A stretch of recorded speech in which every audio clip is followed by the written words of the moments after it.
Anything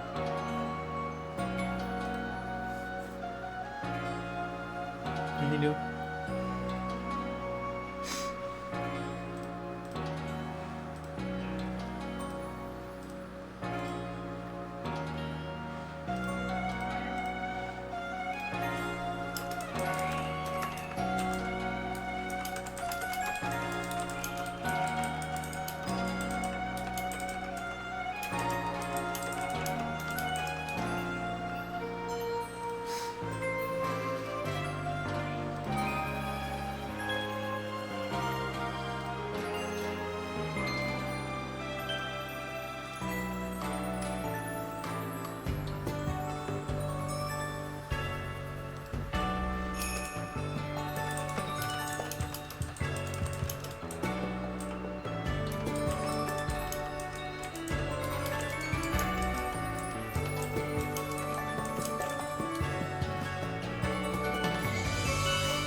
Ah, we do.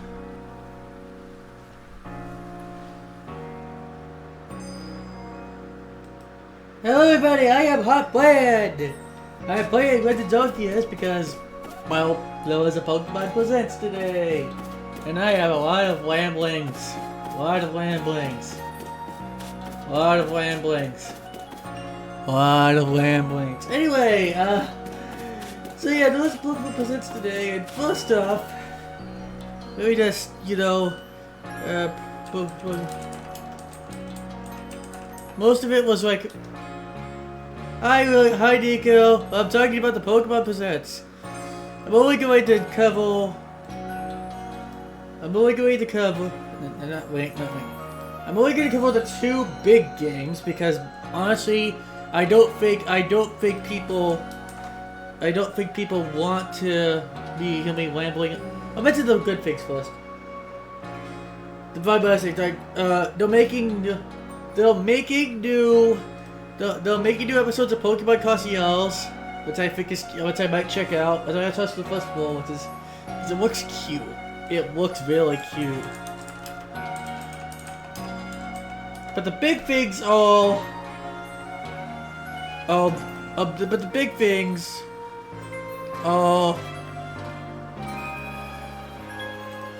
The big things are Pokemon Champions and the official and the first actual in the first actual gameplay of Pokemon Legends Z8. So that's what I'm gonna check out today. The Legends Arceus is gonna be in the background because basically I need something in the background to prevent this from getting boring as hell. And also the background music of Jubilife Village is nice. Let me just try to find some images.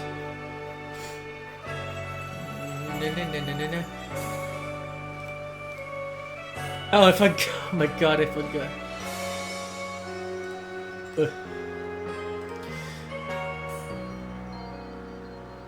Yeah, but nobody how true am I on what? I'm just trying to find some good.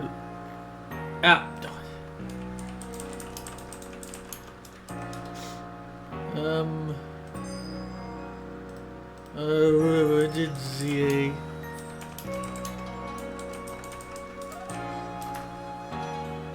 Yeah, it looks like Jubal. That's a. And also, if you hear, listen to the background music. Like, listen to the background music, like, real quick.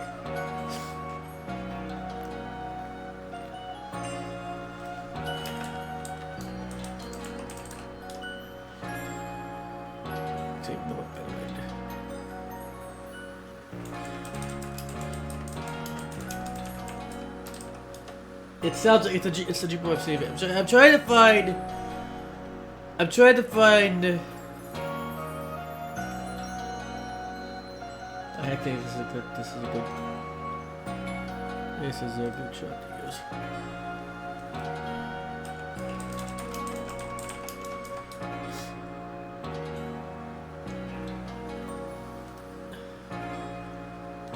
This is actually also a good shot to use.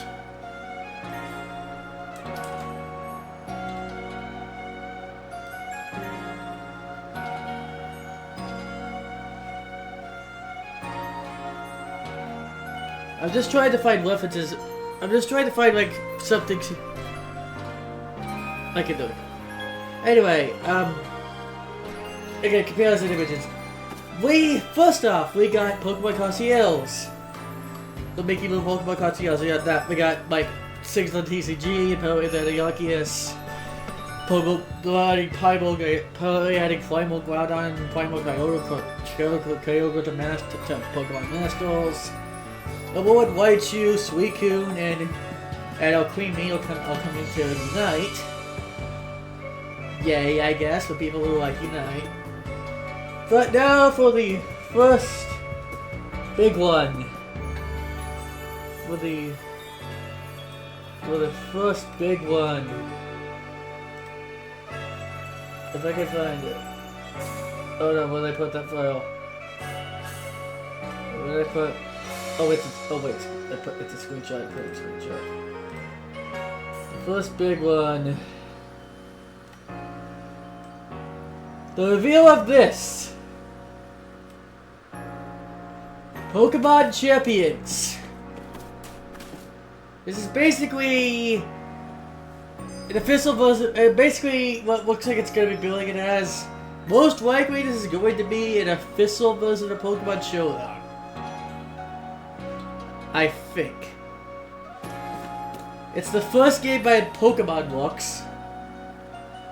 And I don't know what to think of it, honestly. Like, I don't like battle sims that much, but I'm wondering what this is going to be in the long run. If it's just going to be like a battle simulator, or is it going to have like mini games and stuff like Pokemon Stadium did? Because this is basically the modern equivalent of Pokemon Stadium. Yeah. If I was going, oh, and now that's in my head. Yeah, that's in my head. I'm gonna do the bathroom real quick.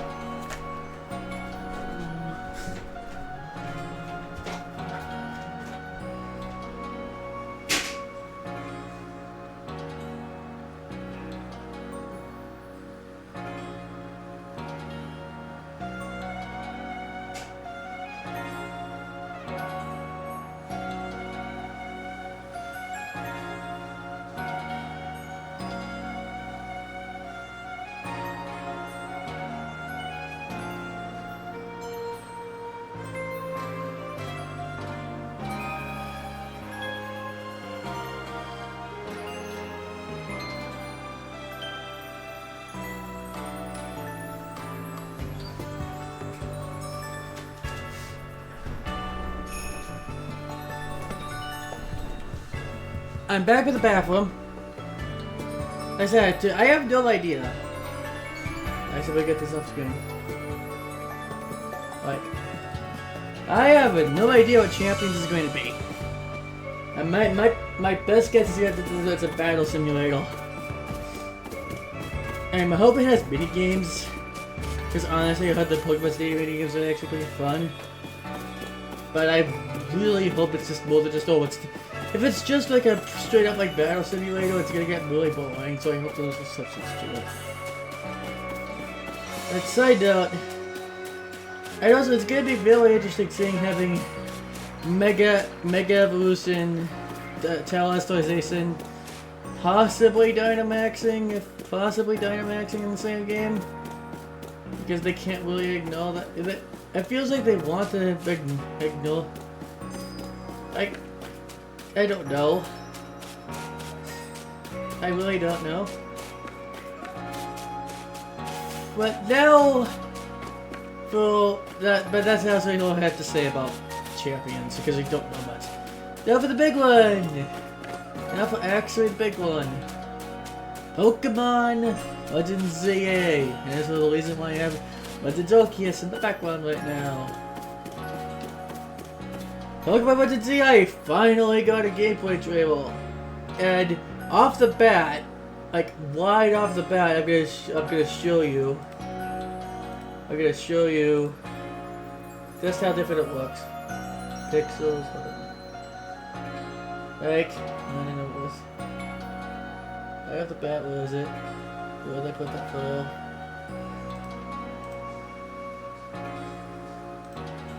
Hold on, I need to scale this properly so it's not covering me. Hold on.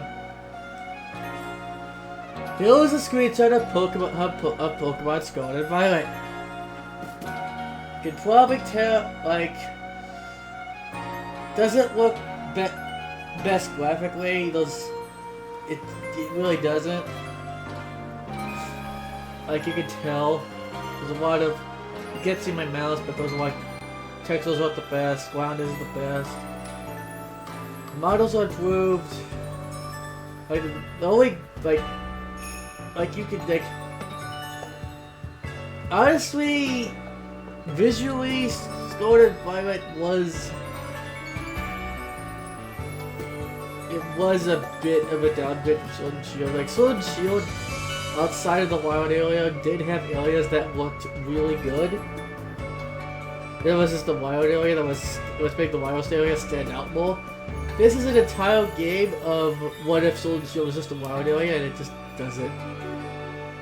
The art style does not do this any favors either, because it's like the cartoony art style. So the cartoony, like the Pokemon and the human characters makes the kind of like dull looking backdrops just stand out more. And I don't think Scarlet Violet is a bad game, but they really could have done a different art style. And here's a screenshot of the trailer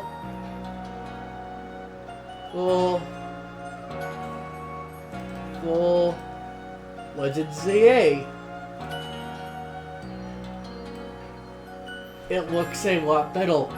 The backgrounds look a lot better. Those actually, like, just, it's night and day, really. It's literally night and day just how better ZA already looks. And also it's an urban environment. But anyway.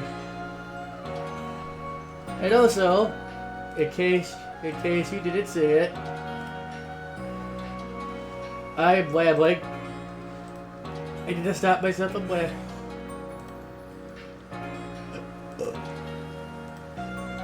Here's the starter. Here's our official starters for Legends ZA. Chikorita, Tepig, and Totodile. Honestly, was way off. I was hoping for School Buddy because obviously I was hoping for School Buddy, but I'm okay with this. Especially if Chikorita actually gets some like reasonable fun because God knows it needs it. Like, Chikorita desperately needs something to help like that make people like actually want to use it. Like, just give Chikorita something, anything. Tepig too. Tepig is also a mob that gets overshadowed a lot.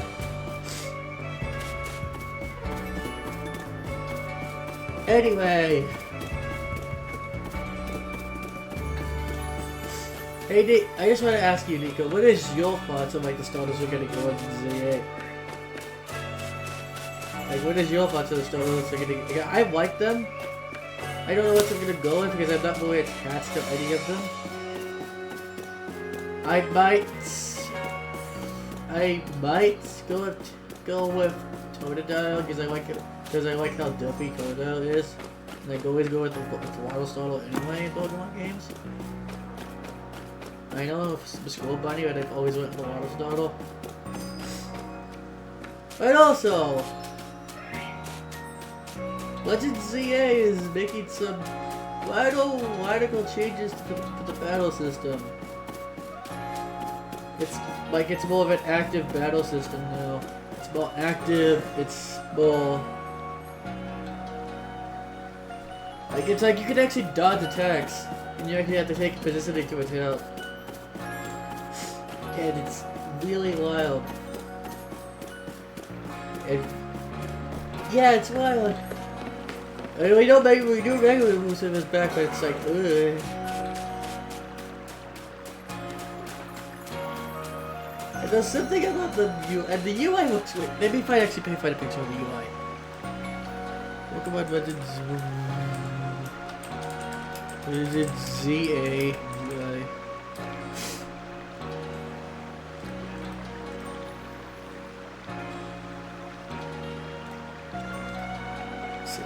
Yeah, that's good.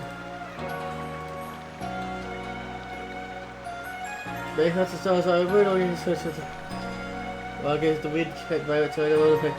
But who would you choose out of these three? Chikorita, Totodile, and Tepig. And here's the UI, because I found a picture of the UI. What else? Pixels.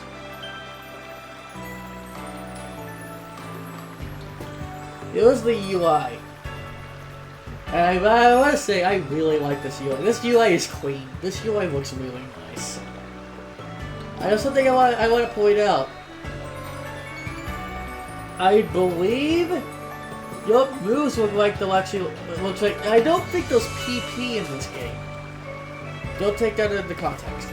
But anyway, I do not think there's PP in this game. And honestly, it looks like to me that your moves are going to go on cooldown. Window use, which opens a lot of questions. Like because in regular Pokemon games, PP was like the main thing that prevented you from spam. Honestly, the PP system was something I've always not liked because it's like, oh, I'm just thinking a lot of time and ew.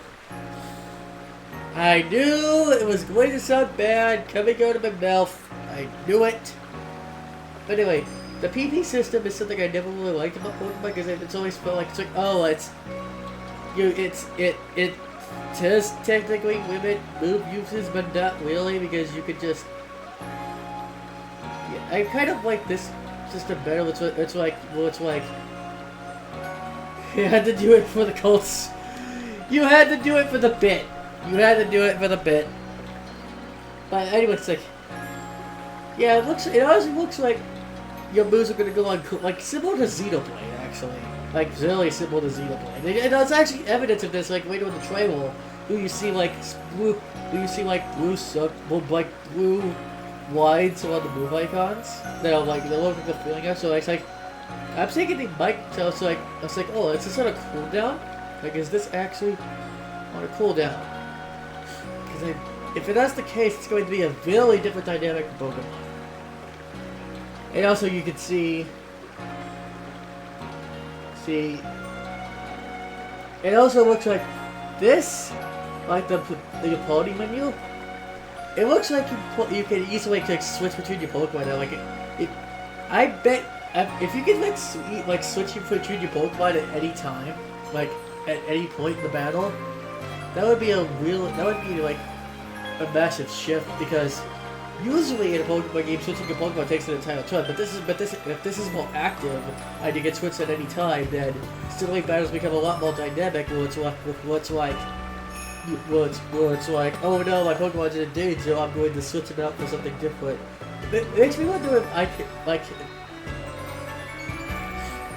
maybe it's like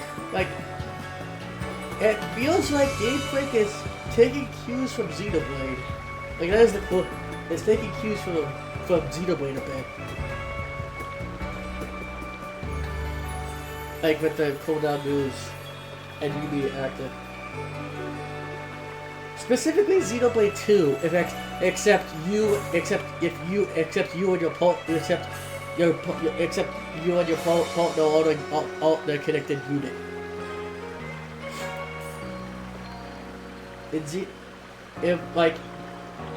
you're standing on the sidelines giving orders to people. That would actually be a good idea. Like, I have to like. I know that's not. Yeah, your blade. In Xenoblade 2, you and your blade will a connected unit, and all of your alts, all of your attacks will be dictated by your blade. In this, you and your Pokemon are completely separate from each other, and for your Pokemon, and there's a chance that if your Pokemon doesn't like you, it will ignore your orders and attack and use and act independent. And yeah, your blade.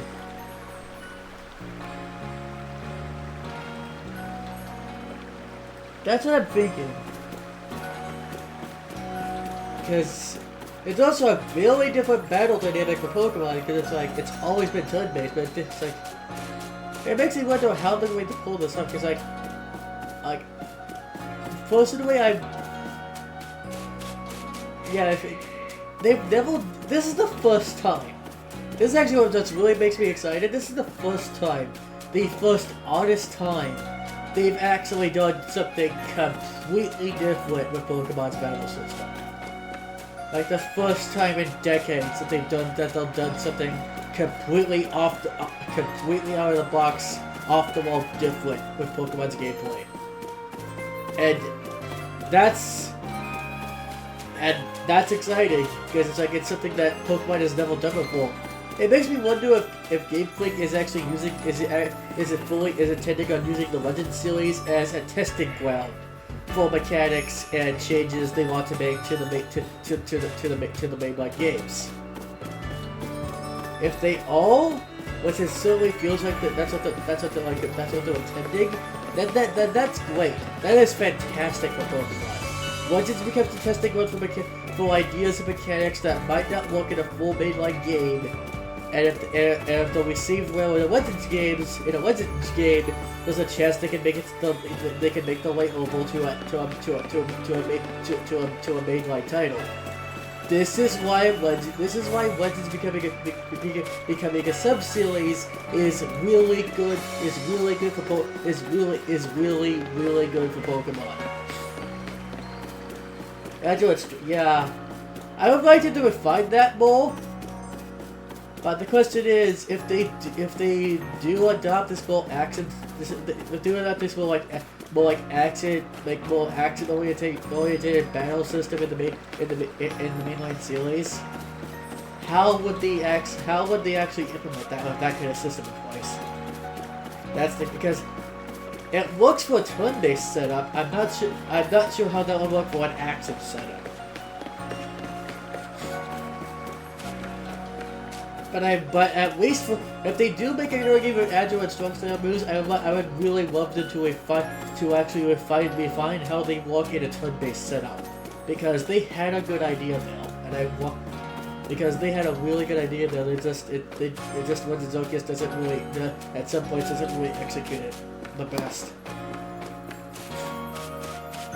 I just really want Pokemon to actually start not abandoning ideas and start refining them. This is what makes the new battle system in Legends ZA so exciting and not being met with for fans.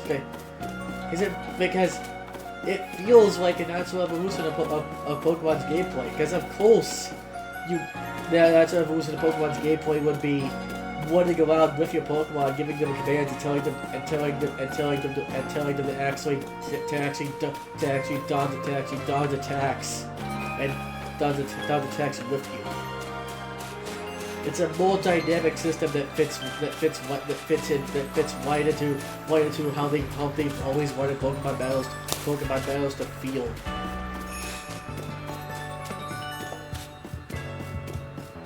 But anyway, there was another aspect. Oh my god, we have a bot! Hold on! We have a bot! Ah!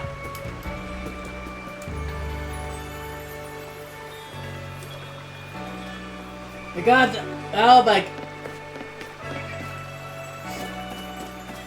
Ah, stupid... Ah, stupid bots! Sorry about that. There was a bot in chat. I dealt with it. What was I saying? I forgot what I was saying.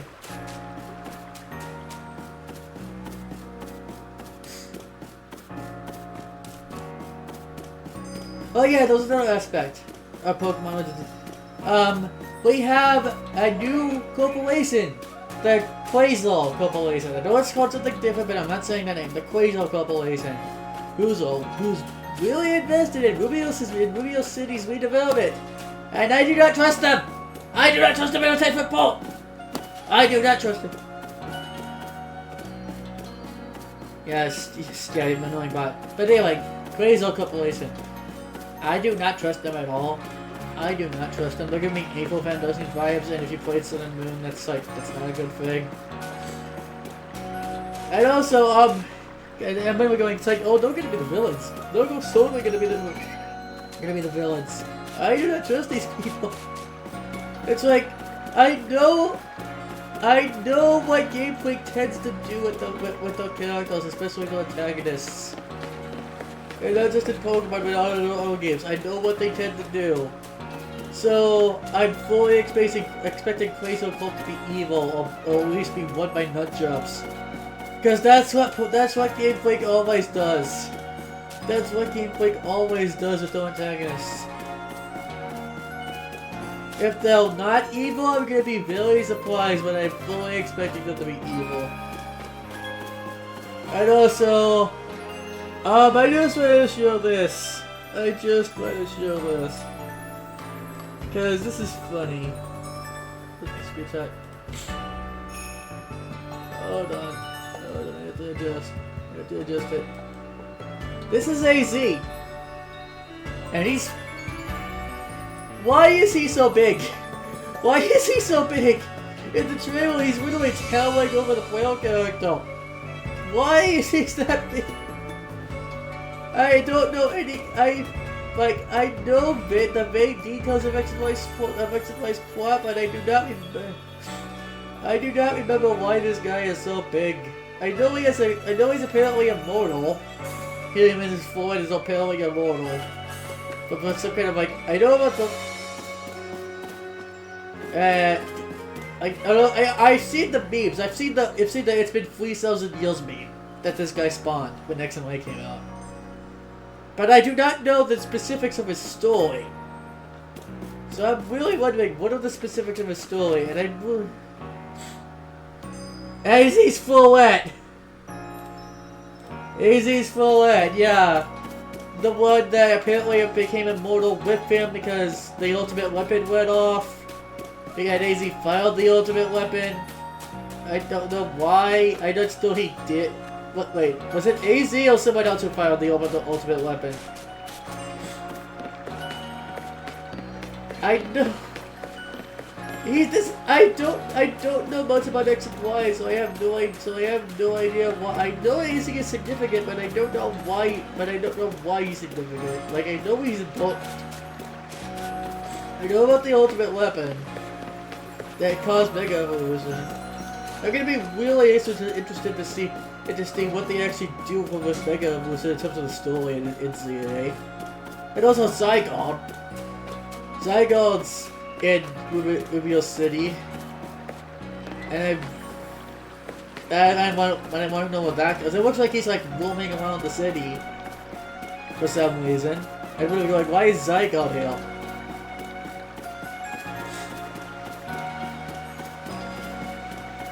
This is for the boobs. Well, it's technically AZ's fault. I don't know what the...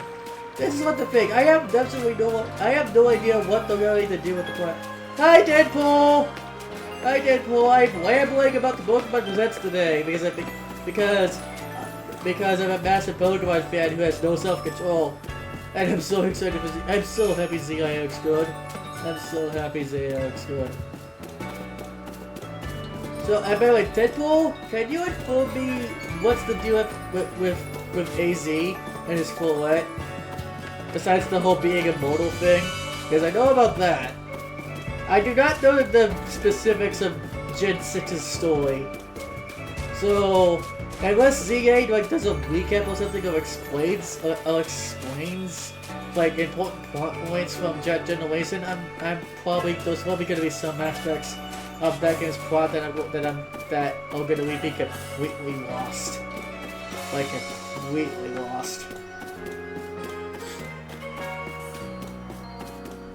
Like, that's the thing about the ultimate weapon and causing Mega Illusion.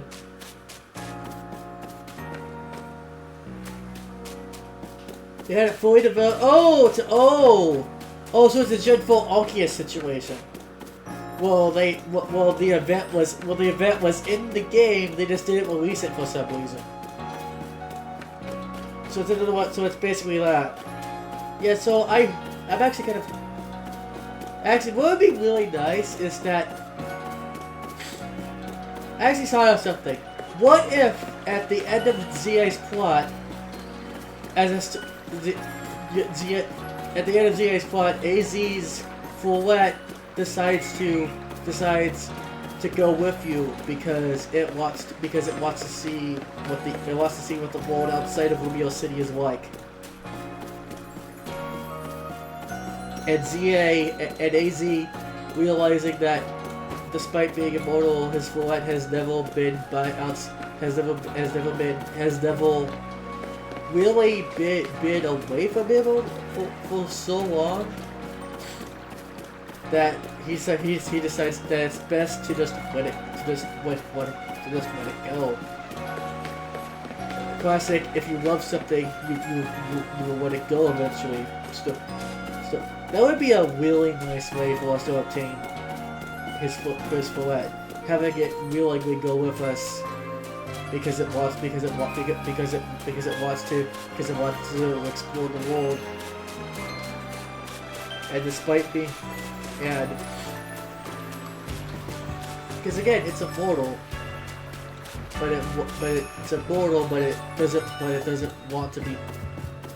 doesn't really want to be alone.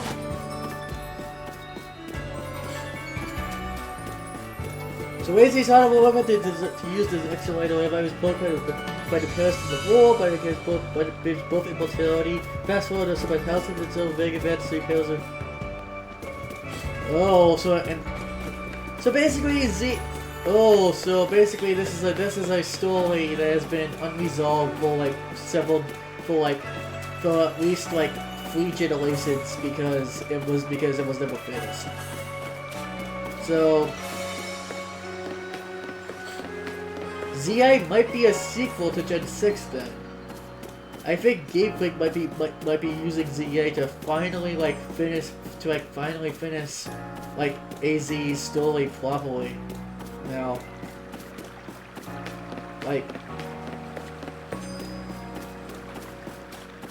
I'm actually hoping that's the case because it's Gen 6 fans can finally get some closure on AZ and Kalos and the Pokemon world, and finally get some answers to what the fuck the ultimate weapon was actually supposed to do.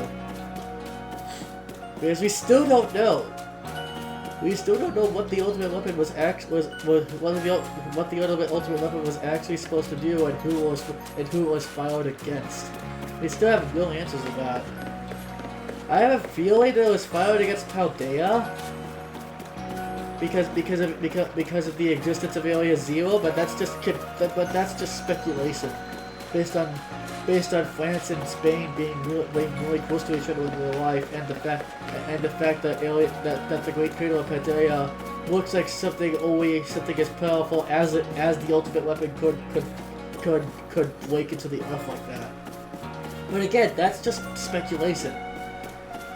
There's plenty of evidence to say that that's probably what Game Freak was trying to tell us.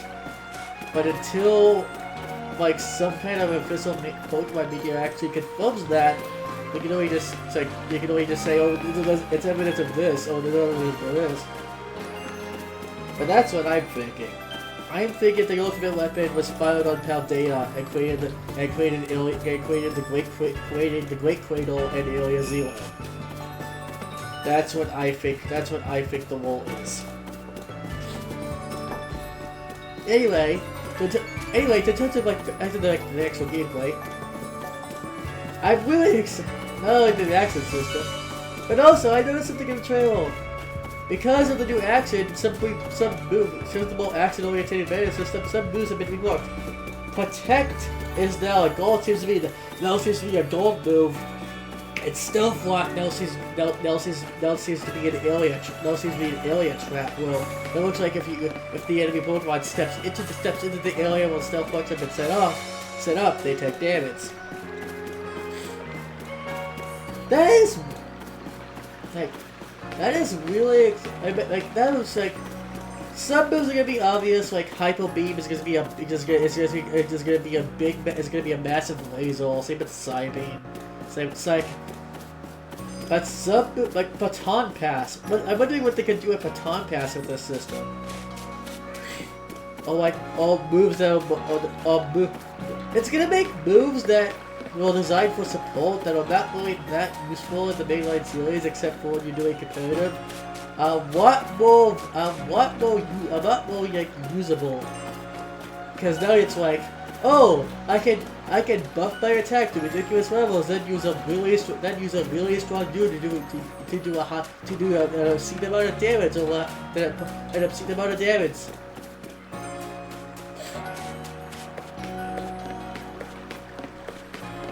Like, why am I so sensitive?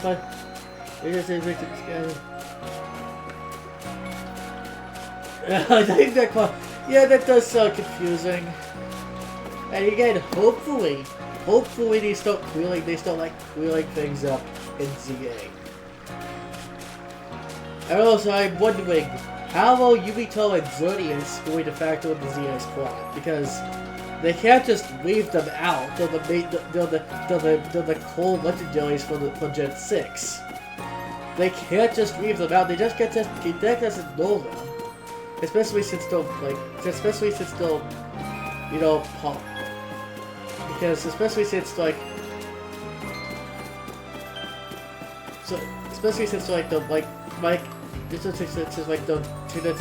ecosystem thing. The focus is probably going to be mainly on Zygarde, because the game has Zygarde's logo, has his name ZA, and Zygarde's only the field multiple times. So Zygarde's going to be the focus, but they can't just ignore Xerneas and Yubito. Because not only are the other two members of Kalos' legendary trio, but also I don't see Yubito as evil, because he represents destruction, and sometimes destruction has to occur for things to stop being created again.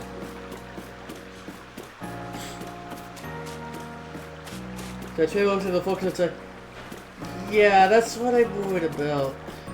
I'm worried that they're going to focus so hard on Zygarde that they're going to push Xerneas and Yubito to the side even more than they already are. I want all three of Gen 6's main mascot legendaries to get an equal amount of spotlight.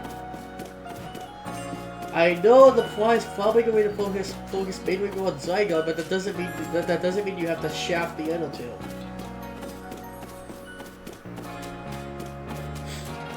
What sucks, because Gen 6's legendaries have all have really cool designs and are inspired by really cool actual creatures / gods in Norse mythology. It's just that Gen 6 doesn't do anything with said legendaries because Gen 6 was worse. Gen 6. Obviously, Gen 6 needs an actual remake the most out of any Pokemon game. Gen 6 desperately needs a proper remake the most, an actual good remake. and a remake that actually addresses all the issues and be's the version of the game that Game Freak intended it to be. That they clearly wanted it to be, but couldn't because TPC lost them so badly.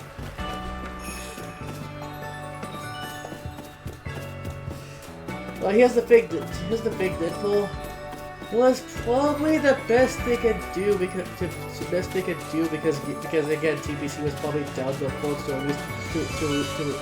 release the game by the deadline. So yeah. And people will understandably just finally fed up of TPC just constantly wussing out the games. Because it's not only diminishing gameplay quality, it's also diminishing story quality. Which I'm more upset about because I actually care about the world story of the Pokemon series. And to see that both of them just not being as good, both of those aspects not being as good as they could be, because the Wiles are rushed to hell by the fucking publisher, ticks me off to no end. I never seen that. I never seen that bit from Hey Arnold. I actually don't remember Hey Arnold that much except for the pigeon episode. What did I say? Oh yeah, but basically, to me, what looks like to me, like from what I see what Legend ZA, from everything I've seen from that trailer, it feels like a close collect for Pokemon. It feels like Pokemon. It feels like it's like putting the this was a game like finally go like not going to what TPC plus us into blessing these games anymore. We want to do this gen correctly. We want to rectify everything that went wrong in Gen 6 by actually wrapping up its story in a plot, by actually like making a sequel to Gen 6. Oh, there's a song. Oh, they made the Butcher once. The Butcher character. The only episode I remember of Hey Arnold is like the pigeon. It's like the Pigeon Man episode. I guess it's really the only episode I remember.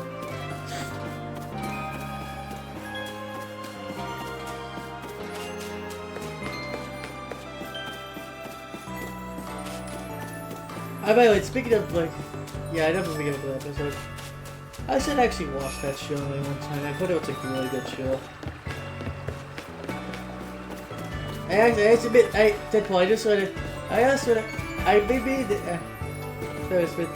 Pigeon Man episode is an amazing episode. That episode is like famous for a reason. That episode is famous for a reason. It's probably one of the most beloved episodes of a cartoon. Like a cartoon like ever. And I've heard Hey Arnold was great because it wasn't afraid to talk about like acts, to talk about like real, to talk about serious, to get to like the actual emotions behind like the actual like people, actual emotions. You have to see people actually living in a city and how like draining and isolating it can be. That's why it's so good.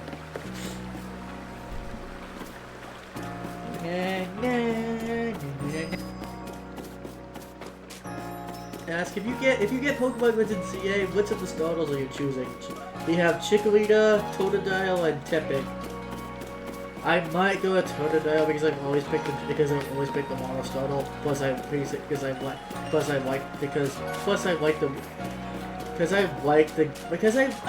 like the silly little crocodile. I really like the silly little crocodile.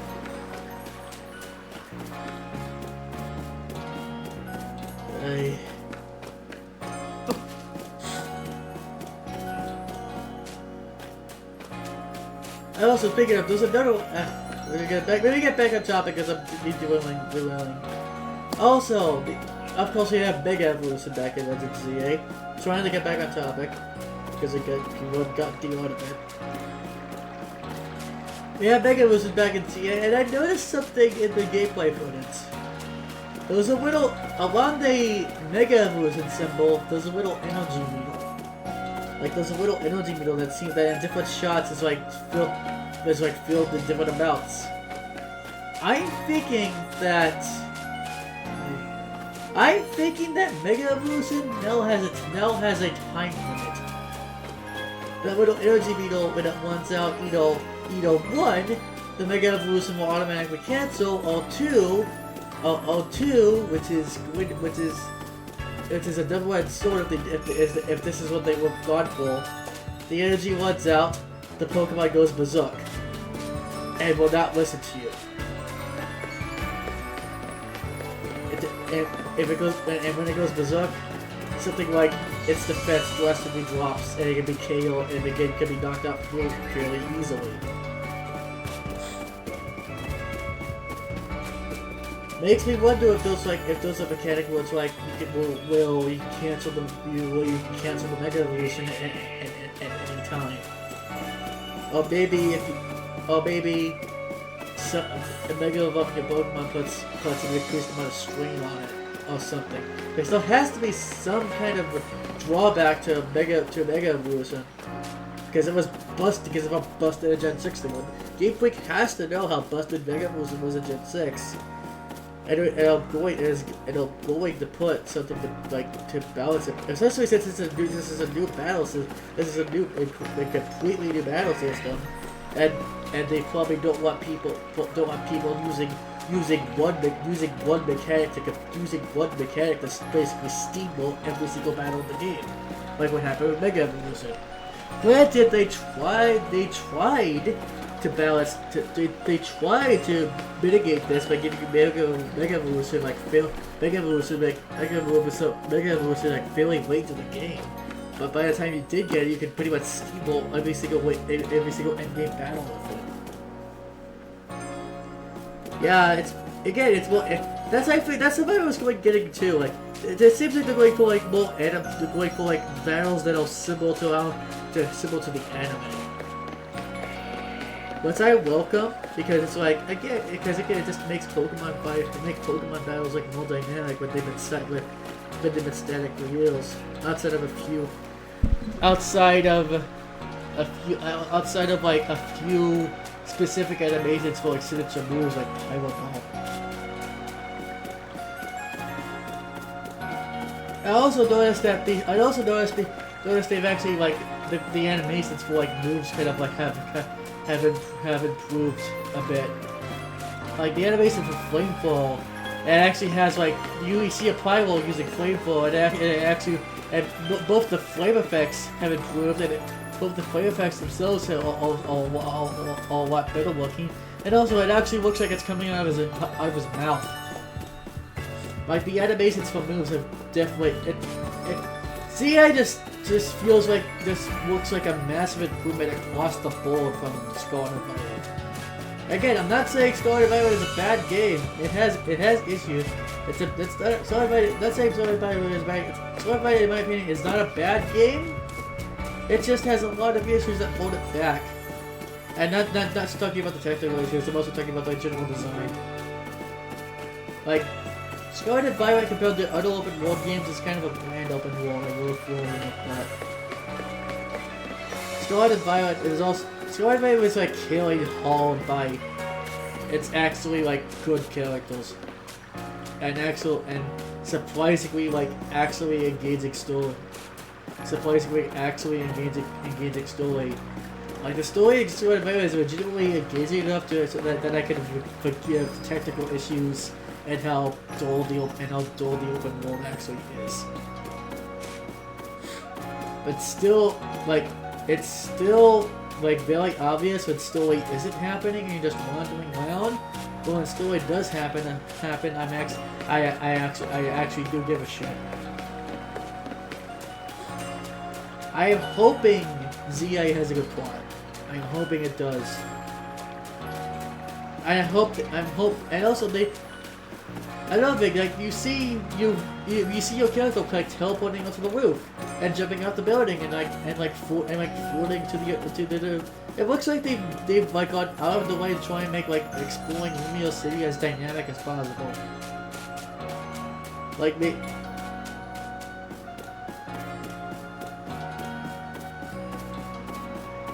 like they're not just placing. It feels like they're not just placing you in like a city and saying go explore it. They're not actually like making exploring the city fun. Like they're actually like making exploring the city like actually engaging.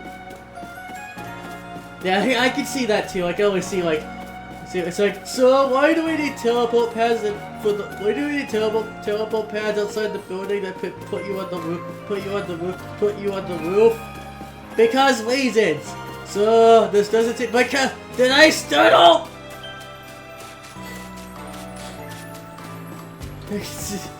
I can always see like the go stupid this random granted Pokemon is not random teleport pads are not new for Pokemon.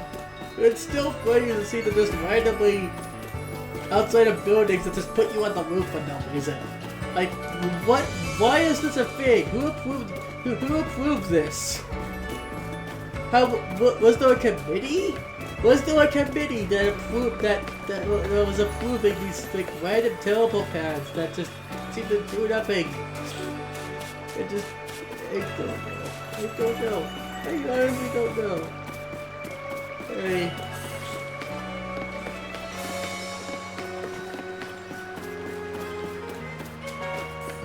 Oh boy. I can also already see. I've already seen like all the fan art of like the Legend ZA stuff. I saw a pic of Ocelot with Ocelot screaming "Tradle" at Tepig for being at the final starter of Legend ZA. It's really funny. I saw another pic of a guy. It's at the trailer of a tornado. It's like me trying to teach my dumbass son about the subtle flavor profile and joys of coffee, and he keeps trying to eat, and he keeps trying to eat the table.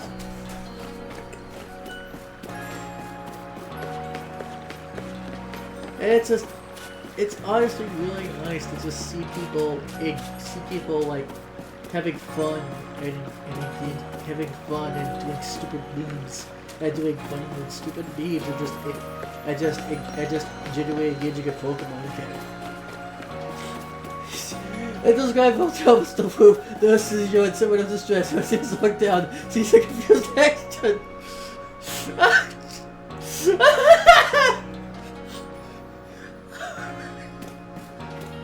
I want someone to draw that. That's hilarious. Like, why am I in distress? Oh, why am I in this? Meanwhile, your Pokemon gets an unintentional upskirt shot. Like, upskirt shot. Wondering what the fuck just happened.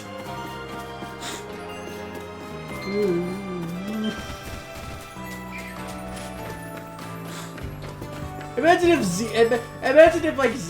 AZ is just looking out the window and sees this random guy in a Hexgirl's outfit. Other guy in a Hexgirl's outfit. This goes back and just starts sipping his coffee and go like, not the weirdest thing I've seen. Not the weirdest thing I've seen in these 3,000 years.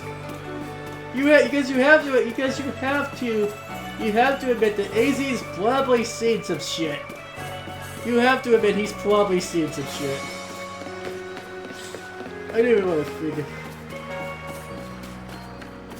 Confused. It's cool.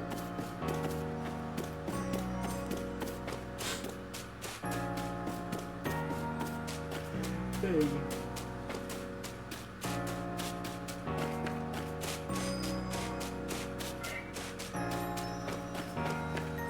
Oh, speaking of like, I also find it. I fix it. They might have done like wild zones. That's actually a pretty good idea for how to handle wild Pokemon. I keep like the catching mechanic with it. Like just six enough like zones within the city where you can catch wild Pokemon. And they honestly actually look pretty big. Especially like I also like you swap calls and you don't get it really, yeah, it really does. the wilds just actually seem like pretty big, especially if since we've already seen that the rooftops are locations that you can actually get up to and explore. So that's going to add even more to the city, because you have the rooftops, you have ground level, and if they're still hiding something, and they're still hiding something like hiding things, there's a possibility that we might get underground. We might get an underground section as well for different Pokemon. All. Like imagine like an underground, like you go underground and start exploring that, and that's where rock, steel, and ground types are. That would be, that would be a really good idea to also expand the map and to also keep you confined in the city, but also give you plenty of. This title seems like less about the size of the map and more about how much of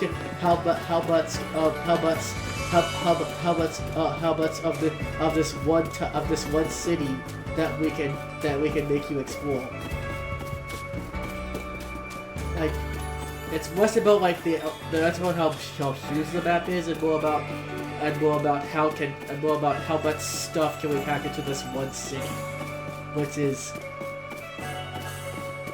actually a pretty. This is the approach Yakuza takes with its world map, and it works for that game. And I'm pretty sure it can work for Pokemon if and this is a big if. Game Freak has to actually cram as much stuff as they can into Lumio City and make every area of Lumio City distinct from each other. That's the only way they can do this thing work.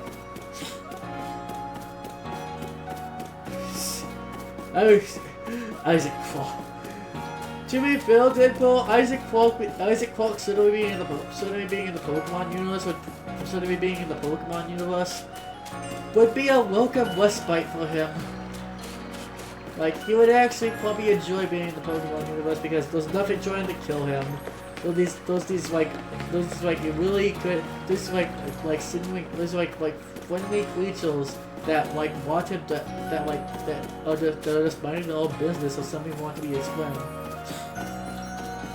Yes, I do. But considering everything Isaac has gone through, yeah, him being in the Pokemon universe would actually we would probably welcome, because finally get a chance to rest. Finally, I don't have to deal with anything trying to kill me.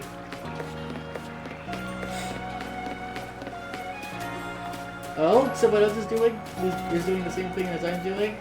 Well, I'm just discussing the Pokemon business. Yeah, I might wait him for this.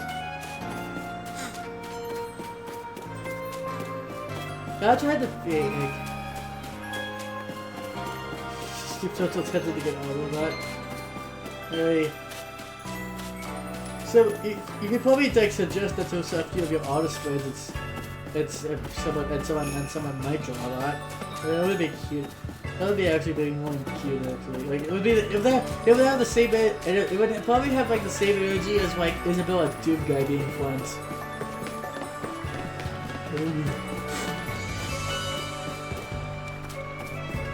I guess, can I get this? I'm gonna try. Can I get this stupid?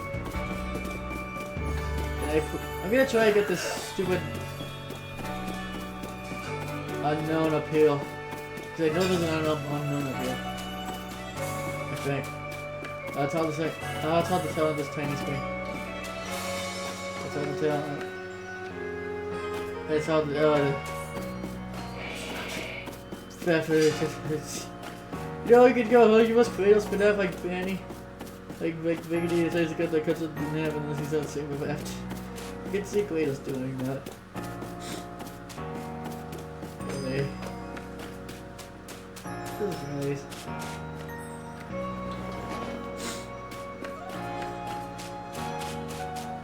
Now I'm thinking about hey, this is the way the personality, because you got in my head. What?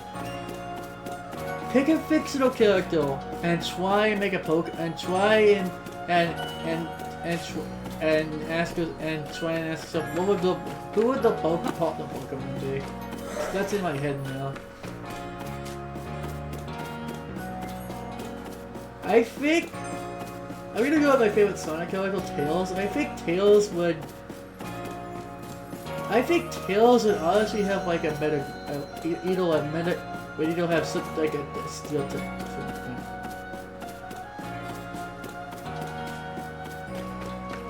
That's actually a good question. I have to think about that. Right.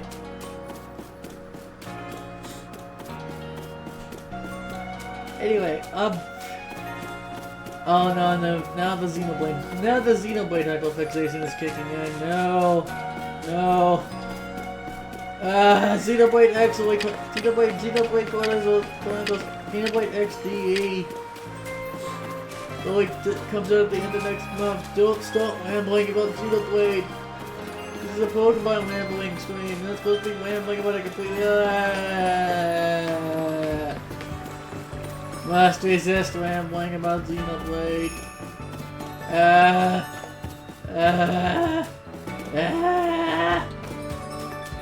This is the sound of a school bunny who has way too many hyperfixations. However, say pilot. You know that would. I can see that fitting. Also, because of it. I can see Pyro having Bulbasaur, and Mifla having some. And Mifla.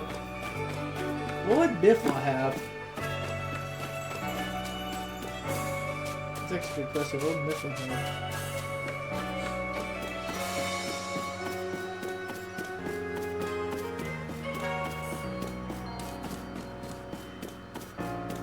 Now I'm thinking about Pyro and Mifla's Pokemon trainers, god damn it.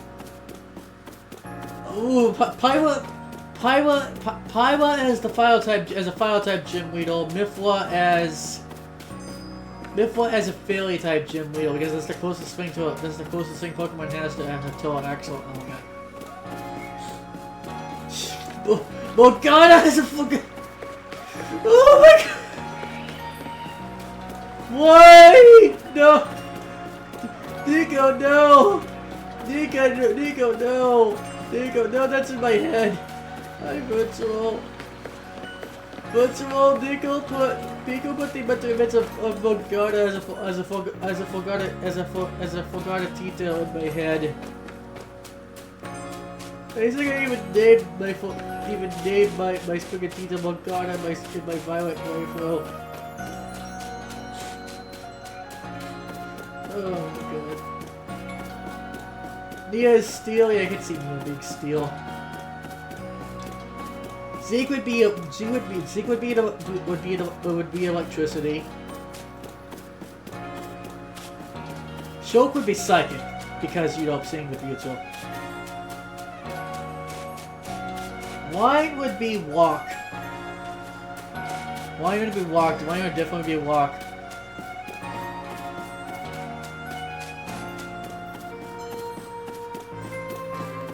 I'm fine. This is just one more too. I'm having fun just running around. I've won a lot of Jubilee Village like an hour, like rambling. Just rambling about we've started rambling. I started with rambling about the Pokemon Presents. Oh, the Jigglypuff Pal! Oh god! Owning Jigglypuff Powerhouse! Oh god!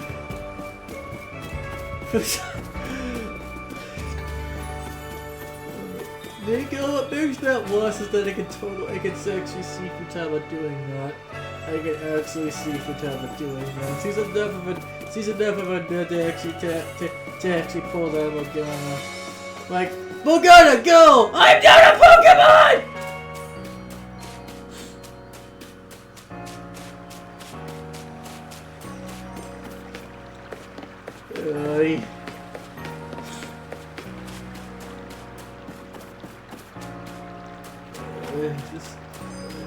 You guys are great. If you can always set my cute Pokemon ideas. My Pokemon ideas. Why are you guys so good at making me sound like actually a character? You guys are way too good at making me sound like actually a character. Like I can just imagine Shulk being like, Shulk would be like the guy in Pokemon who sees the guy who's Shulk would be like the guy in Pokemon who's fiddling around with a machine and accidentally turns himself into a Pokemon. He would be that guy. Oh no, Blade Knight!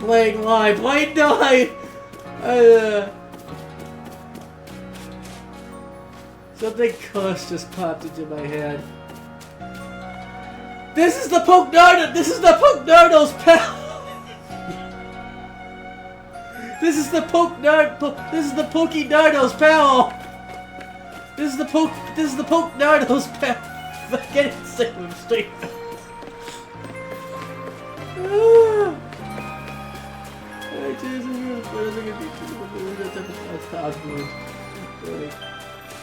I can't get the Pokenardo out of my head. And I'm like, Wade, why?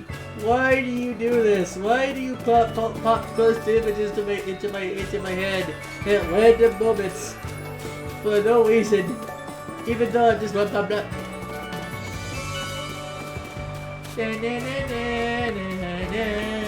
I am going insane of me.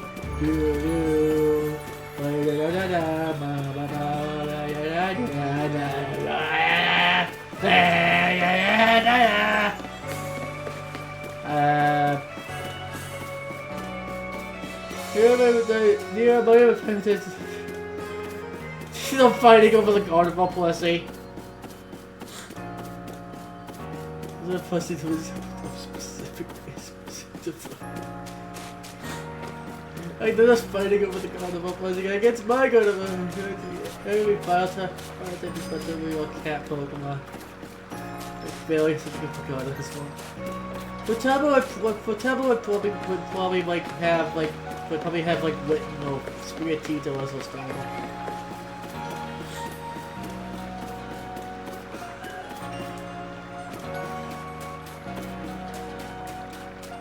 Like all cats. Pity from Sword. If I would know what he is, I'm probably not saying that. I just have people to ask. Let's talk to people to ask. That's my own hero to ask.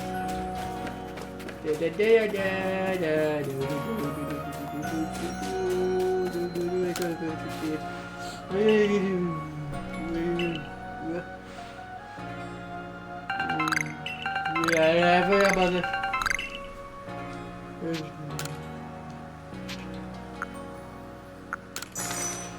Okay, put that in.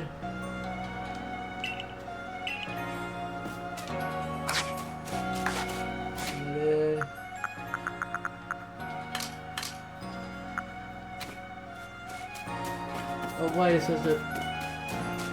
Why am I supposed to move everything by satchel? I didn't do inventory, man. I need to put everything away. I feel like I turned the whole fantasy to the Pokemon. Really realistic asses. Okay. What Pokemon would the Phantom Fins be? Morgana would be a Fogartito. Definitely a Fogartito.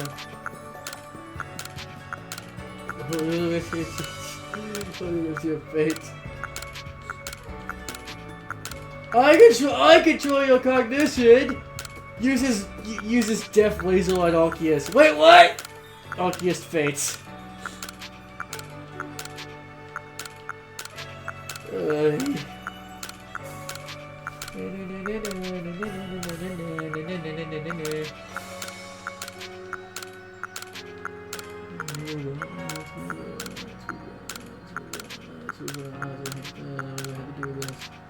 This something I really wanted to do. This is an inventory system I didn't see. Please improve it.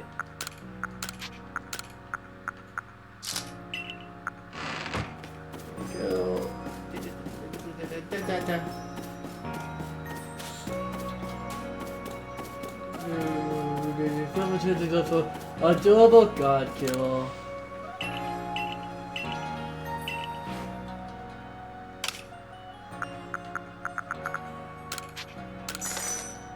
Okay. Saving that. Raging back and watch us go with the game of you walk up with the old temple. I can sexy. I see on being a blank CN. Being a blank CN. What Del? Actually, I see on being a Delphox. I just see that. On is a Delphox. Morgana is a full guarded detail. Joko would be probably be an Umbreon, honestly. Or something else. Actually, I don't know what Joko would be. Luigi as a Lycanroc makes sense. What in the world? What Pokemon would you? But actually, no, wait. Yusuke is easy. Yusuke would be a Smeargle. Yusuke would be a very eccentric Smeargle.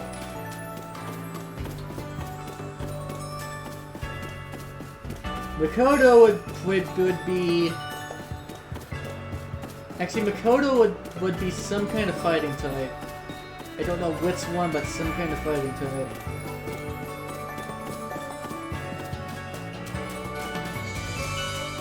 How would be some kind of psychic type? Again, I don't know which one.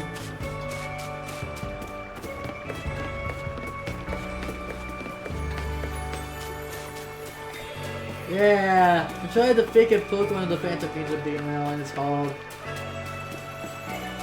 I need to reflect myself on. Ricardo would be Crocodile, and Ollie would be Gardevoir. Who's it? Why Gardevoir? Oh, because Yusuke is sort of a fanboy. Okay, that makes sense actually. What about Hollow? Actually, like Hollow, I think would be a Meowstic.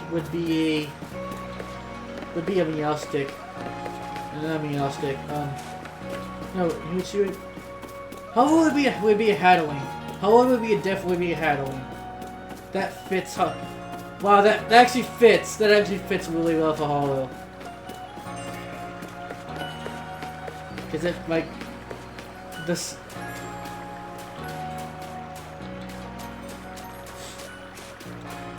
Joko would probably be a good Pokemon to represent Joker's personality and the wild card.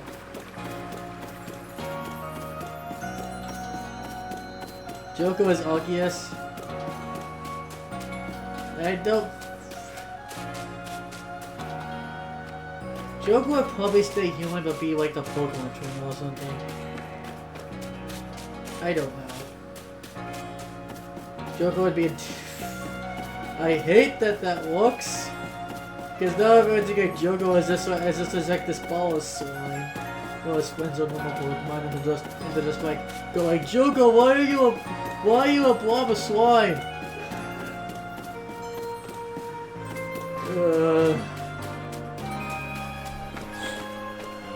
I should play Persona 5 again sometime. I played Persona 5, stopped at Martelare Palace, and then just double picked it back up again. I have Persona 5 Royal. I want to play it. I want to try and get through it. Especially after I beat Persona 3, and I love Persona 3.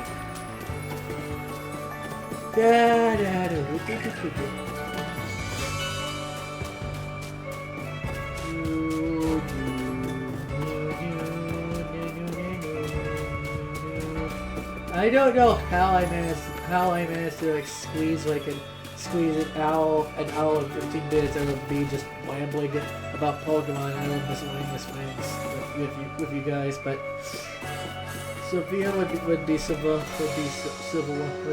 would be Sylveon. I think you mean Sylveon.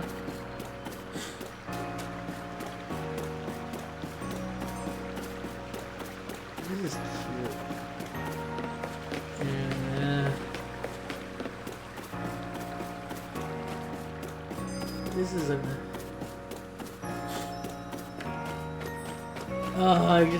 I'm thinking about how cool Xenoblade X is, and I really want to play it so badly, but I can't play it. It's just like,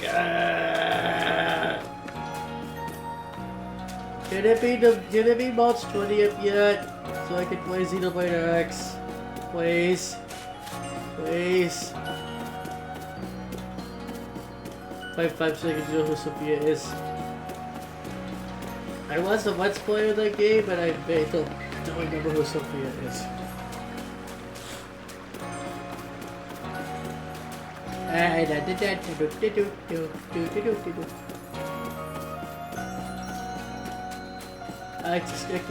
want to play.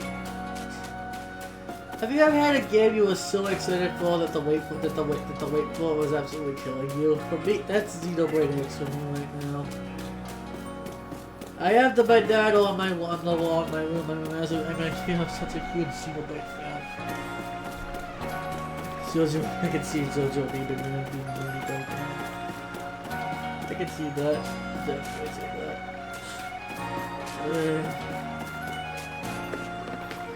Jojo, just in the mood. Let's Portal Ship for me. I'm so happy Portal Ship exists and not being a thing.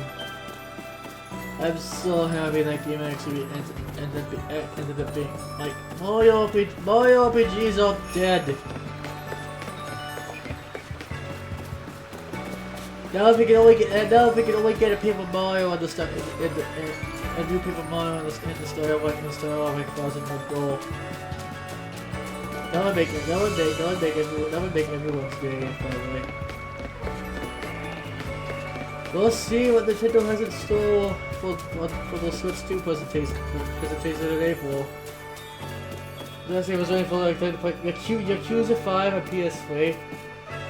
I have never played a Yakuza game, even though I have Yakuza 0 and Kiwami 1 and 2 on the PlayStation. Actually, I played a bit of Like a Dragon, but I need to finish Like a Dragon. But I haven't played any of like the Kiryu games. I've only played a bit of like the first like Ichiban one. I liked what I played in the first Ichiban one, but I need to finish it.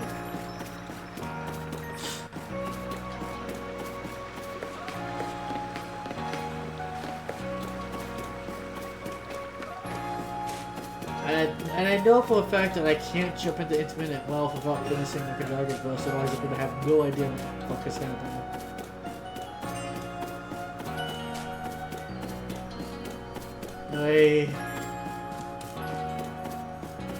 I do know the memes though. I do know the Q-U-John meme. I'm sorry if that was a horrible impression.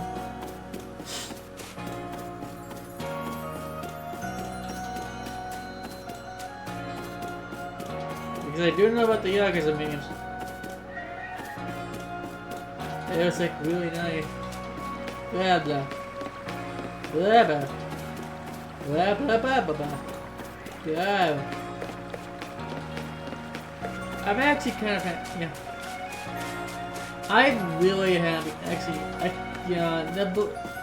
well, it's probably a good idea to actually like have like Legends as the background while we talk like this, because like like just having this with like no background music at all would be like really dope. If I was actually my favorite Is it Yakuza 3 like one of the most divisive entries in the Yakuza series? Yakuza series 2? Like, isn't that one of the weird ones? I've heard like Zero 0, 1, and 2 being received better. Like especially like the Kiwami remix. I thought the Kiwami remix of Yakuza 1 and 2 are actually like really good. Mostly because Kiwami 1 mostly because of the sheer madness that Majima everyone system causes.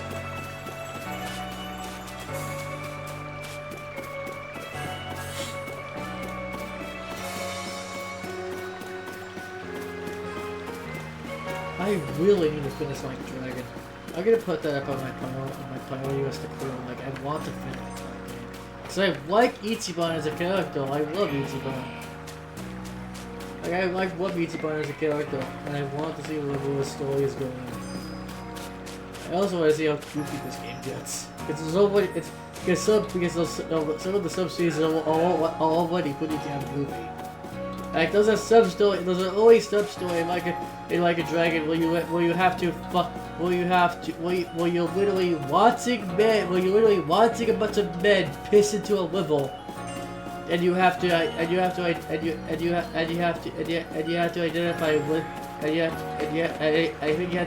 which one is being indecent or something. At the point it's a bunch of men.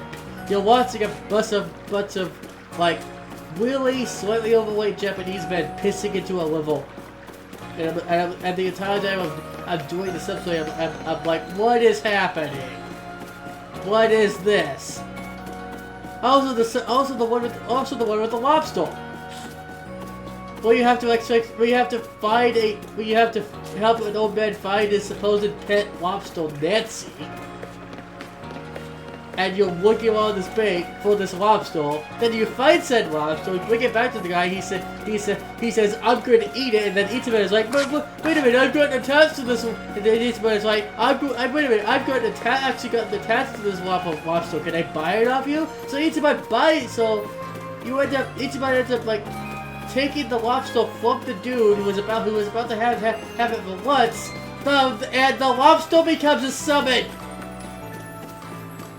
I'm not kidding, the lobster becomes a summon. At this entire time, I'm literally going like, I thought this was a serious crime drama. Why am I hunting? Why am I looking for a lobster? Why am I watching? Why am I trying watching a bunch of random people pissing into a river and trying to find this random lobster? What is this game? Like, what is this? It's such a massive mood whiplash how serious the main story is, and I'm like, what? When did this turn into a Monty Python skits? And I know about the meme of in the Kiryu games of the chicken in the bowling alley. That Kiryu name's Nugget. I know about that. Like, it's like, at one moment this series is like a serious crime drama, and the next moment it's a Looney Tunes. It's a Looney Tunes short. How does this work? How do these two completely polar opposite tones actually work? The two sets of Yakuza games had serious love loss and go from a big battle tail. Fantasy myth coming in that boil breaks the locks of the multi-radius. That's exactly what Yakuza is. And again, it shouldn't work, but it somehow does. And I don't know how the studio keeps consistently making it work. I don't know, like, on paper, having these two drastically different tones that are so polar opposite of each other should not work, because it makes the game come off as not doing what it wants to be. But somehow it does. Somehow I'm still able to take the main story seriously, despite all the goofy nonsense that happens to Ichiban in the sub stories. like somehow I'm still able to actually take the main story dead serious. As dead serious as the game wants me to. Like the first, like, is this spoilers by the way? But when you find out what's actually happening in the shadiest hell retirement home, when I found out that the shadiest hell retirement home in Like a Dragon was euthanizing old people to steal their life insurance money, I legitimately got as pissed as Ichiban was. I was really like, I'm stopping this right now. I was right along Ichiban with storming the place and getting it shut down. Like, I was just as pissed as he was. Because it's like, oh, this is not okay. This is really fucked up, and this is really fucked up. It's just and needs to be stopped. And then the next place that I remember is the aforementioned lobster sub-story. It helps that they go alphabetical easy subjects to go in any direction. It also helps that the story about the guys who gave us back people. Yeah, I didn't know that. It's the same. The guys that started Monkey Ball and Jet Set Radio, I did not know that. But I just want to give Ichiban's voice actor was amazing. Ichiban's English voice actor absolutely kills the role. Absolutely kills the role. And Ichiban would be a lesser character without that guy voicing him. He does such a good job. Like, I can't imagine anyone else being Ichiban, being Ichiban, because it's like, no, you are Ichiban. Whenever I see Ichiban in screenshots, this is the voice I'm going to hear in my head. Like, this guy. It's one of those actors where it's like, no, you are this character. I cannot hear anyone else. You are this character. And I think we can't ever recast Ichiban. I'm gonna be really, very sad. I also love like Namba and Adachi. Like Adachi especially. Adachi is one of those character tropes that nobody would find annoying. Like he's the pervy old man trope that could come up as annoying at best or problematic at worst, but he actually works because he knows when to drop the act. He actually has a strong sense of justice and knows when to take things seriously. And the fact that you know he's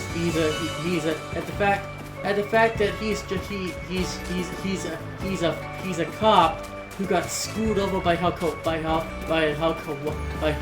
the police system, how corrupt the police department is. Just yeah, like I actually feel bad for Adachi. He wants to do the right thing. He honestly believes that it is the ideals, the responsibility of that being a policeman is supposed to be about. Okay, I'll keep that in mind. But anyway, I say about Adachi, like I feel bad for Adachi. Like, he got screwed over in the worst way possible by the police department, and it's like, oh, someone like him who actually does believe in what he's doing, in the ideals the police are supposed to embody, and the duties that the police are supposed to be about, getting utterly screwed over by people that are supposed to be like helping and protecting. They're supposed to be protecting and helping the people, because most of them are corrupt assholes. It's just like, no. Hi, Doba. Hi. I started this stream rambling about Pokemon, and now I'm rambling about Yakuza. This has just been a rambling stream because I wanted to talk about the Pokemon Presents and just how actually like real and how really good Legends ZA looks. And somehow this is led into a tangent about Yakuza. I don't know how. How do I get here? Where am I? Where's the map? I think we've strayed a little too far off course. I don't know where I am. This is what happens when I let my ADHD steal the conversation. Yeah.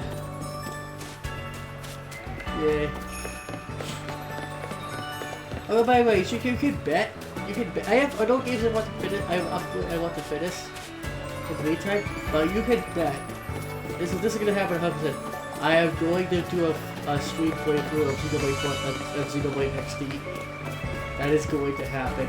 I am so excited for the game. I'm actually going to be going to share you guys, share off y'all. One of my biggest hyperfixations outside of Pokemon, because Xenoblade is like one of the big ones. And I'm not sure if I'm gonna... And those streams might end up going long because it's like I want to play Xenoblade, I want. It's a port of a Wii U game that I thought was never going to happen because I thought the Switch would be able to handle it. But it's happening and I'm so happy. It's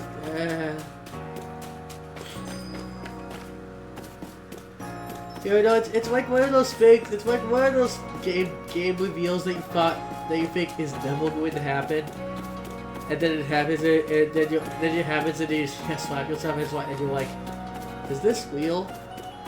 Is this real? Is this actually real?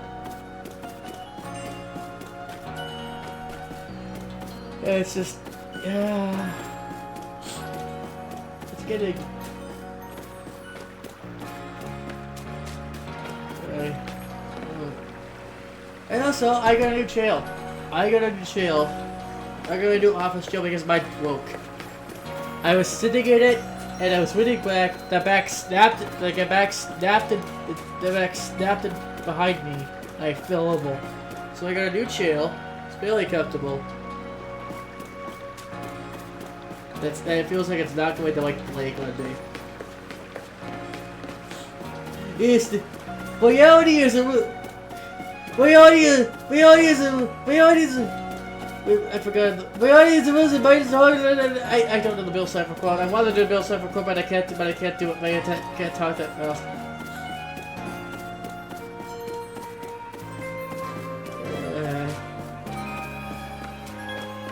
This is nice. And actually, I have a good idea. Investigate by. I can't. Oh no! So this is a good full time because I can actually do this. Image. Yeah, I can actually, since I have it on screen, since I have the footage on screen, I actually can do a proper. I can actually do a proper comparison. I can actually do a proper comparison.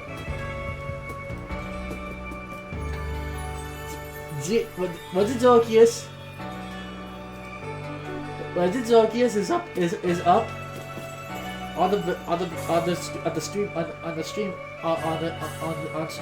stream view right now, and I have a screenshot for the trailer for Legend ZA at the bottom. Here's a better for comparison. You could tell that this side by side like this. Actually, wait, we're gonna try to replicate the shot.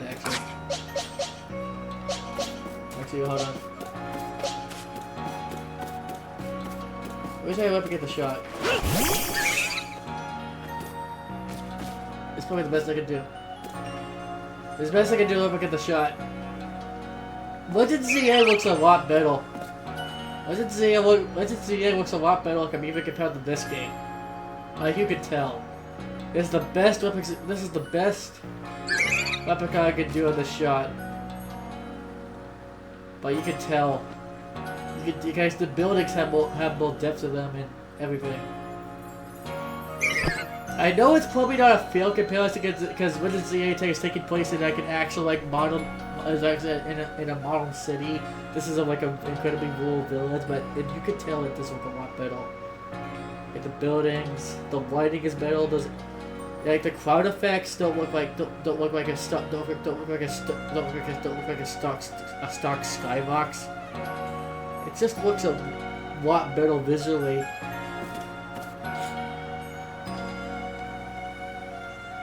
And if this is the case, and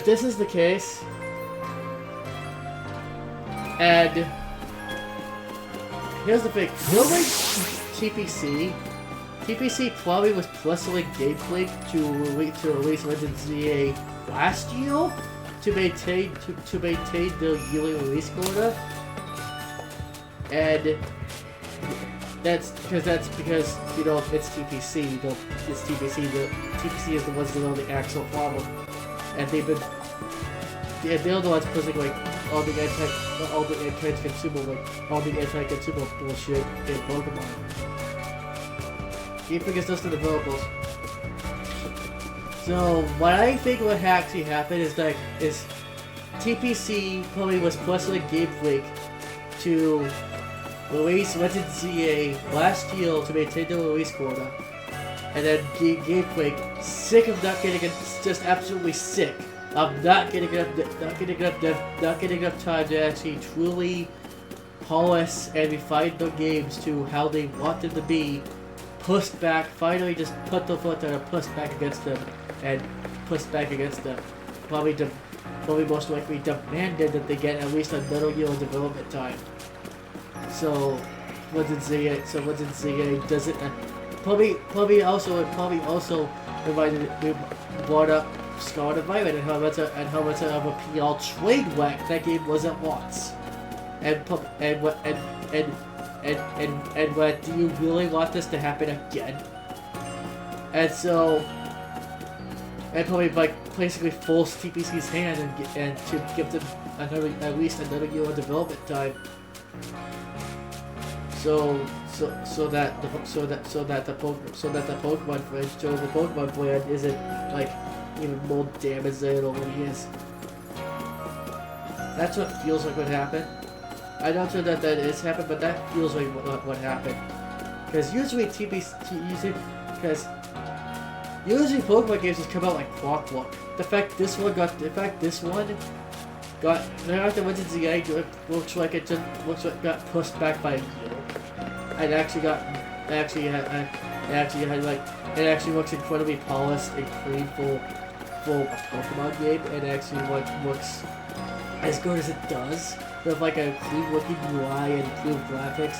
It's like, I remember like they probably had to fight and claw and scream for that extra year of development time. That pushing ZA back to 2025 Gauntlet. And I'm hoping that ZA does well, so that TPC gets it through their heads that hey, maybe giving the developers enough time to actually release a game is in as much of an actually finished state as possible is a good idea that will slowly repel goodwill of people. And make people stop thinking that Pokemon is actually worth talking about again.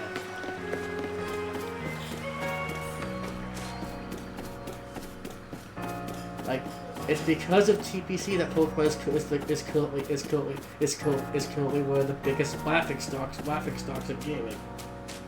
Because they had to keep the Plessis yearly release schedule no matter what, even after the series switched to 3D and so it became more and more in business and as a result became harder and harder to develop. The Adamantine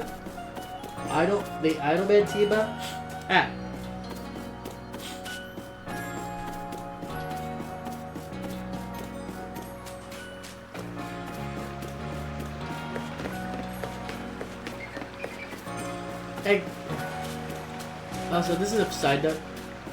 I actually think that Legend CA, depending on when the Switch 2 releases, I think Legend CA might be a cross-platform game with the Switch 1 and Switch 2, like Solar Breath of the Wild was. That honestly seems like it's going to be the case. The stop goes. Oh! The stop. Oh, Pokemon Concierge! That's the Wallace and Grommet team? Oh, we're gonna have to watch those now. If that's the Wallace and Grommet team, they're probably like really good. Yeah, if that's the Wallace and Grommet team, that's probably really good. I'm really happy they've actually greenlit a season 2 of that. By the way, I'm really happy a season 2 of that got greenlit, and we're getting more episodes. Because that shield looks honestly really cute. So looks honestly like really cute and shiny. It's not game spin-off material, but it's spin-off material. The fact that we're getting a more Pokemon spin-off material, I think is a good sign. Of any kind. Like, we're getting Pokemon Concierge on the anime side. We're getting Pokemon Champions on the game side. It's like a Mono Wizard Pokemon. Like, the fact that the story don't lean into like more Pokemon spin-offs on both ends of the spectrum, both on animation and games, is a really good sign. That the franchise is finally breaking out of its stagnation and is breaking out of its stagnation, and not spewing out the same things over and over again that get worse and worse like we've been seeing. Again, I liked Sword and Shield. I liked Scorn and Lightning. Those are not bad games, but you could tell that they suffered from like being rust out the door, and having to wizardry adhere to what is at this point an incredibly stagnant formula that doesn't change, that hasn't really changed or evolved in decades. Like, Pokemon fans are starting to get more of the same thing every single game and every single animation, and Pokemon needs to start doing something different. It needs to stop being, like, that's right, yes. Well, I'm getting his full bit. I can see the next being as short. I can actually see that being as short.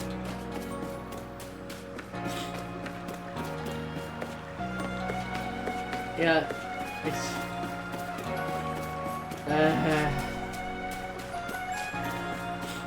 What do you think Lovett's team would be?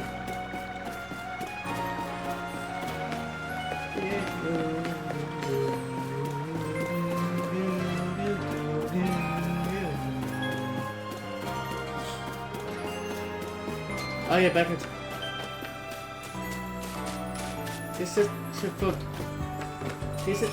Pokemon means a lot to me. This is the franchise that I grew up with. This is the franchise that brought me a lot of comfort during high school and college when I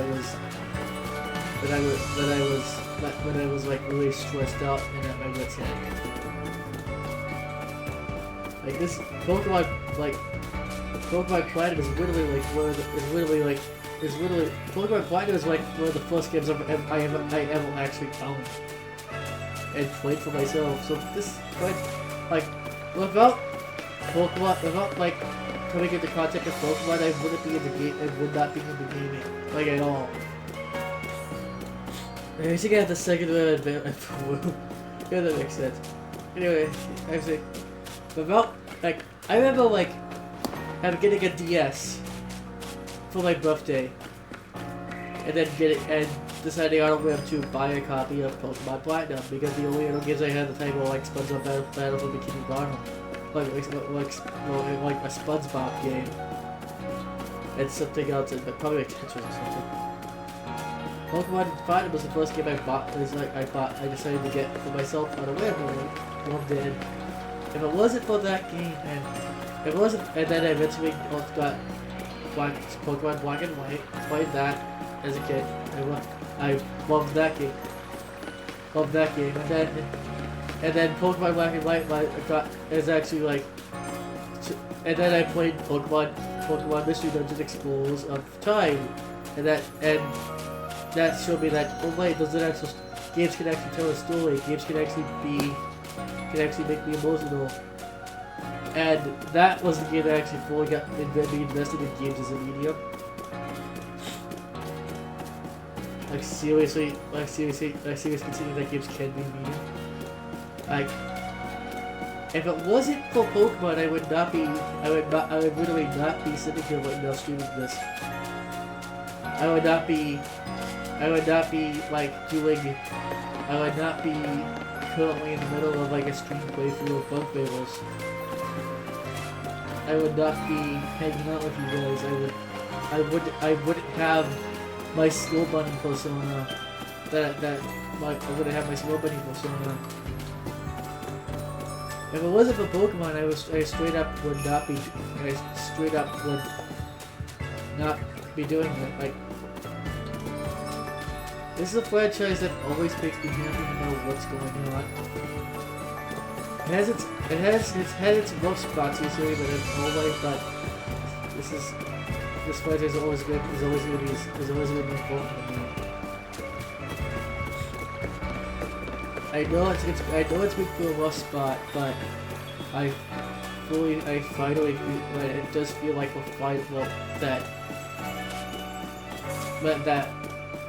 we're finally getting out of that, like those turbulent waters and those rough and this really rough spot for like Pokemon. And I'm happy I can say that. I'm happy I can be in a position. I decided to put myself out today to stream this, and I'm happy I can be in like a position where I feel confident enough to actually start playing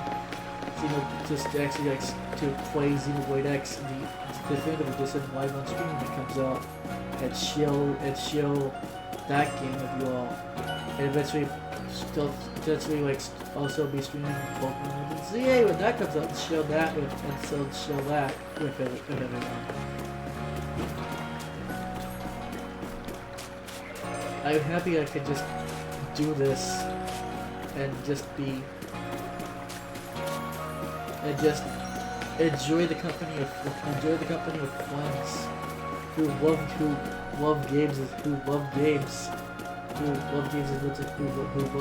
also love gaming and also love games and want to influence them,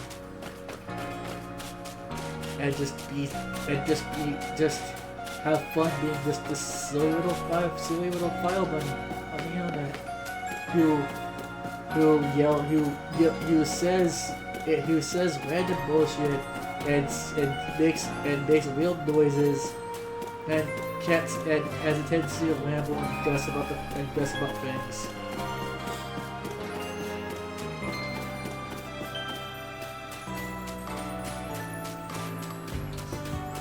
Even though it's taken me so long to finally get this Twitch channel going and start streaming regularly, I'm happy I started doing this. I feel like the studio is going to be open for a long time, and I'm not going to believe it.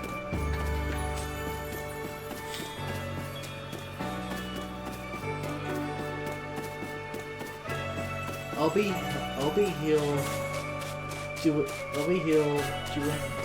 what I like doing, streaming, art, doing writing, potentially like working on my own game eventually.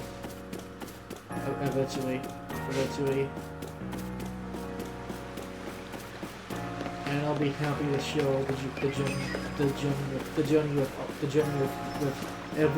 everyone that decides to come and be a part of this silly little Final Buns community.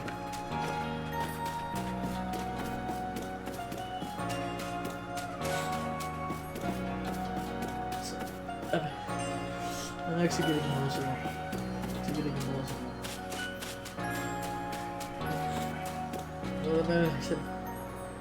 I'm actually starting to cry. We have that. Yeah, what was I saying? They've confirmed that they'll localizing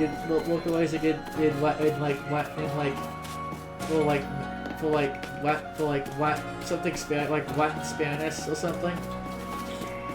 I'm sure that's a big deal. I don't understand why that's a big deal, but I'm sure that's a big deal.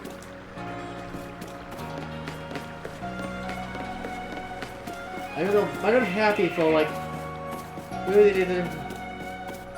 Yeah, but I'm happy for like Latin American people that you're actually being not being forgotten, and you're actually going to get something. You're actually going to get like the latest Pokemon experiences in your native language. Like that is a huge step forward. Like that is a huge step forward in actually in you guys actually being recognized and fun.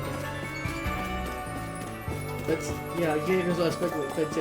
huge step forward in you guys actually being fun. And actually being fun. Even though it's small. It seems stupid that you should be so happy about a video game franchise actually localizing stuff in your language, but it's more important than you think. The small things do start adding up eventually.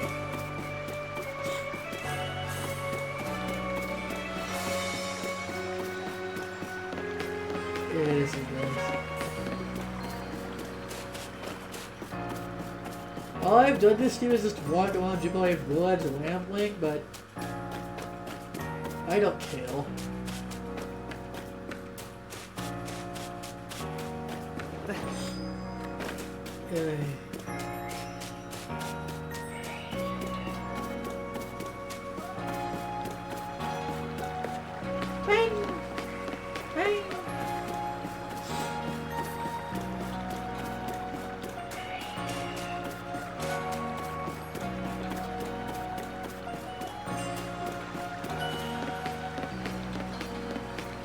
I'm gonna see if I can actually get this. Oh, why not open it? Can I do something else? Can I actually go in this building? Can I go in this building? Okay.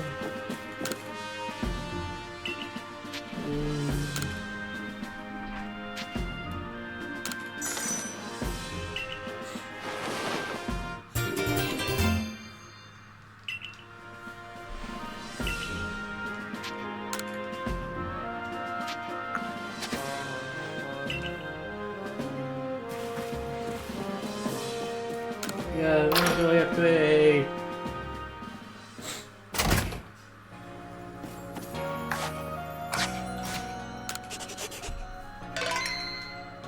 Inventory upgrade, go!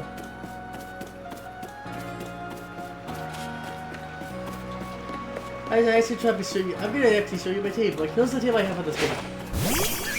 Rose Wade. Duskull. Hisuian Samelot. I love this design. I love this design so much. And also Big Boy. Look at the big boy! It's the big. Look at how. It's the. It's an alpha Infernape and he's huge. Look at how huge he is. Look at how huge the big boy is. It's the big boy. There you go, look. And Wapani.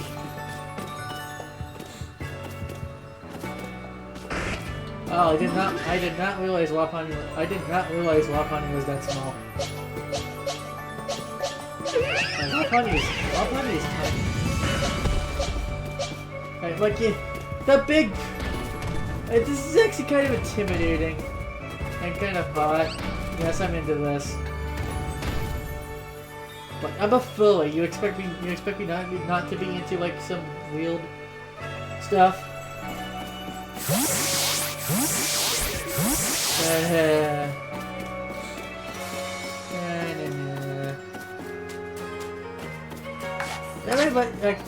I actually have a question about like, do you guys think they're gonna bring since it's a more open environment?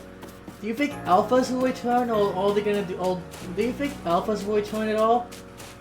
I'm thinking that we've seen gaming for this. Alphas are probably not returning, but I think what they're gonna do instead, I think they're gonna replace alpha Pokemon with wild mega Pokemon that spawn. Maybe like tied to the story. Like we both start coming in that Pokemon are suddenly randomly mega evolving in the wild zones and might be a threat to the city. You go into a wild zone and that after that point, wild mega Pokemon have a chance to just start spawning in the wild zones. And like alpha Pokemon, if they you have to battle them. And like alpha Pokemon, they're always aggressive. And you have to battle them in order to capture them. Only because the mega Pokemon, you have to be extremely careful because these are mega Pokemon that have to be dealt with.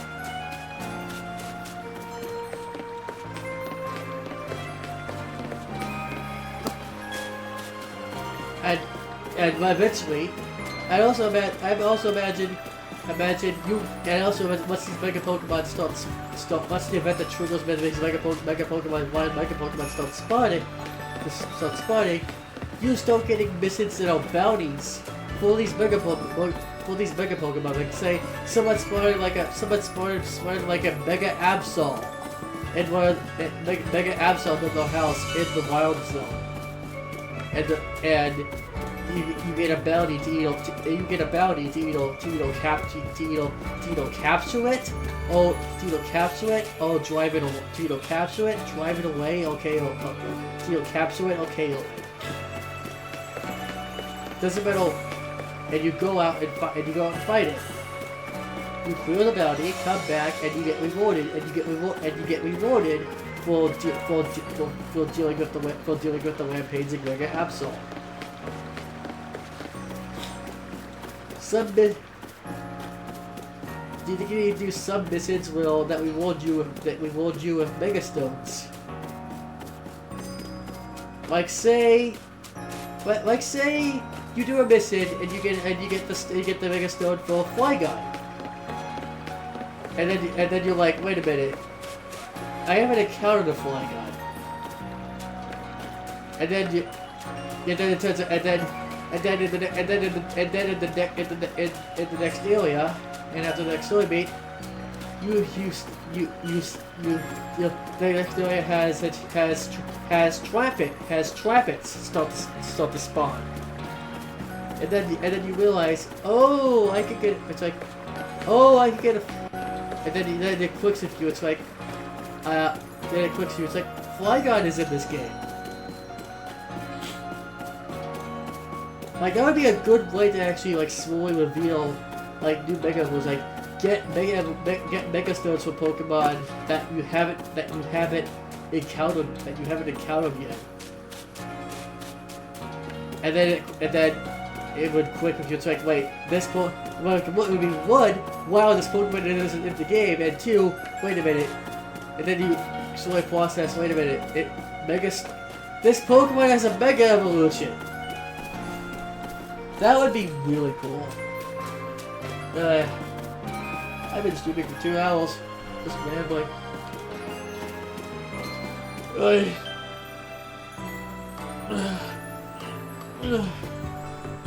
My back's actually starting to hurt.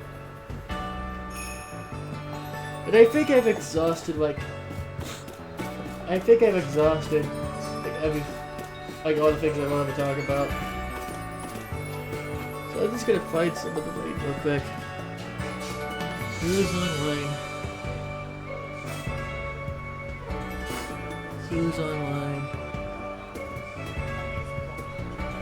Ooh, cherry cans.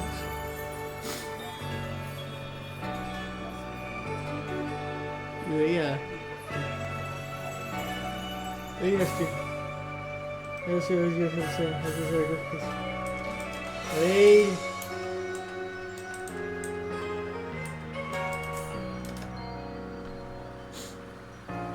See you guys later.